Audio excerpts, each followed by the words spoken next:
श्री कृष्ण के अनमोल वचन। 1. अप्राकृतिक कर्म बहुत तनाव पैदा करता है।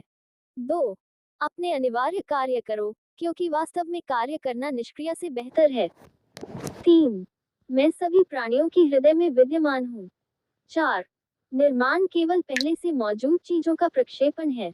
श्री कृष्ण के अनमोल वचन। 5.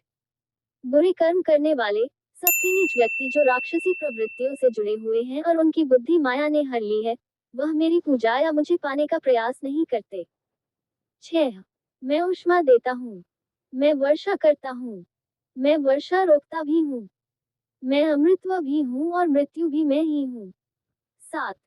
जो इस लोक में अपने काम की सफलता की कामना रखते हैं, वे देवताओं की पूजा करें। श्री कृष्ण के अनमोल वचन। 8. जब वे अपने कार्य में आनंद खोज लेते हैं तब वे पूर्णता प्राप्त करते हैं। 9.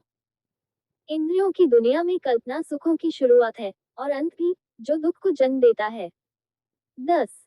कर्मयोग वास्तव में एक परम रहस्य है। 11.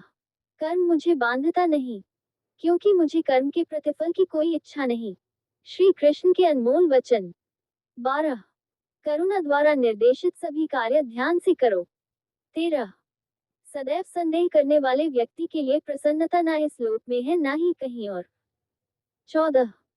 किसी और का काम पूर्णता करने से कहीं अच्छा है कि अपना करे, भले ही उसे अपूर्णता का साथ करना पड़े। श्री कृष्ण के अनमोल वचन। 15. जो ज्ञान और कर्म को एक रूप में देखता है, वही सही मायने में देखता है। 16. जो चीज हमारे हाथ में नहीं है, उनके विषय में चिंता करके कोई फायदा नहीं है। 17. जो कार्य में निष्क्रियता और निष्क्रियता में कार्य देखता है, वही एक बुद्धिमान व्यक्ति है। श्री कृष्ण के अनमोल वचन। 18. यदि कोई बड़े से बड़ा दुराचारी भी अनन्य भक्ति भाव से मुझे भजता है, तो उसे भी साधु ही मानना चाहिए और वह शीघ्र ही धर्मात्मा हो जाता है तथा परम शांति को प्राप्त होता है। 19. जैसे प्रज्वलित अग्नि लकड़ी को जला देती है, वैसे ही ज्ञान रूपी अग्नि कर्म के सारे बंधनों को नष्ट कर देती है। 20. अपने आप जो कुछ भी प्राप्त हो, उसमें संतुष्ट रहने वाला, ईर्ष्या से रहित, सफलता और असफलता में संभाव वाला कर्मयोगी कर्म करता हुआ भी कर्म के बंधनों में नहीं बंधता है।